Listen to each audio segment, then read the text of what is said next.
drop mountains. Let's say the right hand, be slaying dragons. The Untouchable True School Sports Empire proudly presents something the boxing game's missing. Hey, what's going on? It's your boy BT. I came here to talk some boxing with the thousands of True School Sports subscribers. All right, so I'm really excited about this matchup that just got made. I'm really excited to talk about this because I love rivalry fights. I love when, boxing proud countries with top fighters make these kind of fights happen. So we have an interesting fight coming out of Central Asia. Central Asia produces a lot of talent in this fight game. And, when you talk about Uzbekistan and when you talk about Kazakhstan, you're talking about two of the, best countries from Central Asia. Two of the best countries, I would say, in the entire sport of boxing as far as producing talent, especially in the amateurs. At the amateur level, those countries tend to do very, very well. But nonetheless, at 140 pounds, y'all can say the date because it is going to be a momentous occasion. You're going to have Uzbekistan versus Kazakhstan. You're going to have the return of Shojahon Ergashev. Yes, Shojahon Ergashev will be taking on none other than the very dangerous Kazakh southpaw Batyr Jukembayev, world-ranked contender Batyr Jukembayev, if you didn't know. Part of the Crawford camp, if you didn't know. So look, guys, really interesting fight. And the reason this fight is intriguing to me is because, number one, I'll start with the Ergashev side of things. Shojahon Ergashev, if we could rewind time 3 years ago, back to 2023, Ergashev was one of the top contenders in the 140-pound division. And he became the mandatory challenger to the then champion, Subriel Matias. Subriel Matias wound up beating the brakes off of him in 6 rounds. And, then it came out after the fight that, before the Matias fight, he was Uzbekistan. He got stabbed in his quads and lost a lot of blood. So it may have affected his camp. But either way, he didn't show up that night against Matias when he fought for the title, got his ass whooped. And he's been a pretty mediocre fighter since that fight. He's if you include the Matias fight in his last 4 fights, he's 2-2. He also lost to the deaf boxer Julian Smith about a year and a half ago in July of 2024.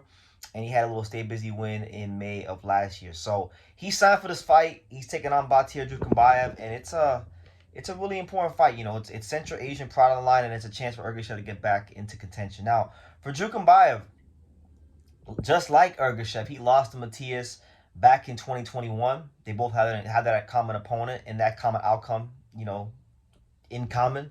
But since that fight, he's on a about roughly 6-fight winning streak. He hasn't lost a fight since 2021. He's been trying to get in the rankings. He move up the rankings, but he's been having a hard time getting consistent fights. He only fought once in 2025, once in 2024, and he's barely hanging on to his number 14 ranking with the WBA. So I'm sure he wants to push along and get into better contention, higher contention. And what better way to do it than to fight a guy like Shojahon Ergashev, a guy that has fought for the world title. So really interesting fight. Southpaw matchup. You got both guys that come from the Central Asian school of boxing, which is primarily, especially for these southpaw power punchers, primarily operating out of the mid-range.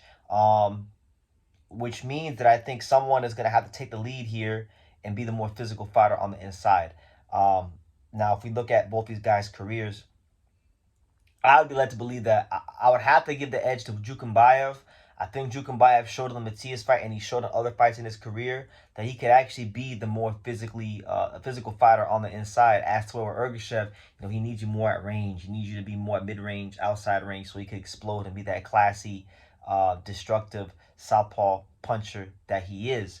And plus, too, if Jukembayev is going to be in the Crawford camp for this fight, I'm sure that Bomac and Crawford and Coach Red and the whole team, they'll have a good game plan to dissect a guy like Shojahon Ergashev. So I'm gonna lean towards Jukembayev, but this is a great opportunity, a golden opportunity, if you will, for Shojahon Ergashev to put himself back on the world stage and do it in a big-time rivalry fight.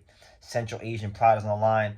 Uzbekistan, Kazakhstan. It is worth noting, guys, too, the fight is going to be in Uzbekistan.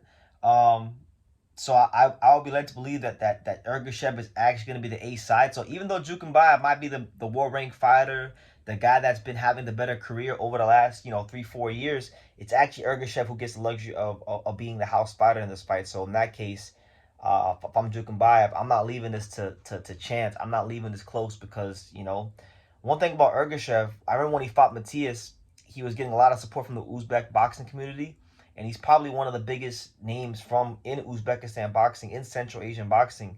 And I think there's an incentive there if the fight is close to give this fight to Ergashev. So Jukembayev's gonna have to go in there and beat the brakes off Ergashev. And I don't think that's like the hardest. I don't think that's out of the question because, like I said, Ergashev has been beaten up by Matthias. He's been beaten up by Julian Smith. He got stabbed in his quad a couple years ago in Uzbekistan, and we've seen him be a front runner at times. I feel like Jukembayev has shown himself to be a more durable, stronger fighter. Going past the 6th round, that's where Ergashev has to be. He has to either knock you out or be in control the whole fight. Otherwise, you put any pressure, any real resistance on Ergashev early on in the fight, he can't really do nothing with you in the back half. So Ergashev, I feel like he has more questions to answer going into this fight than Jukembayev. Jukembayev's a world-ranked fighter, and truth be told, quiet as kept, he might actually be one of the best 140-pounders out there. He just can't get the fights because he's high risk, low reward. But guys, those are my thoughts on that fight. May 9th, out there in Uzbekistan, you're going to have Shojahon Ergashev and Batyr Jukembayev squaring off for Central Asian pride and potentially